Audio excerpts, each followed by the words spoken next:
Just a day after the United Nations Security Council voted unanimously to impose new sanctions against North Korea, U.S. Secretary of State Rex Tillerson is urging member states of the Association of Southeast Asian Nations to take a tougher stance on Pyongyang.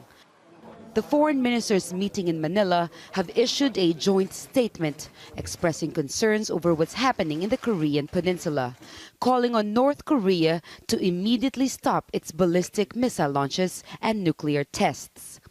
The ASEAN leaders are also tackling other issues impacting the region, including the rise of ISIL, law enforcement, refugees, and trade.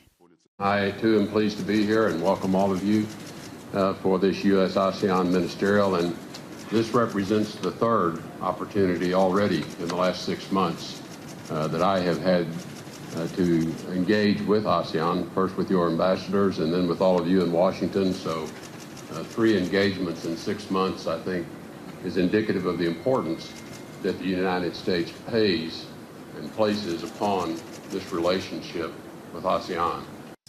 ASEAN nations have always described the bloc as a catalyst for peace, providing a platform for stability in a tug-of-war between world powers. But it's an organization that is deeply divided, especially when it comes to the most thorny issue of all, China. Its claim of nearly all of the vital waterways in the South China Sea has led to disputes with at least 3 ASEAN member states. The United Nations Conventions of the Law of the Seas has declared China's claim as invalid. But Philippine President Rodrigo Duterte has refused to use the arbitration ruling won by the Philippines against China at The Hague.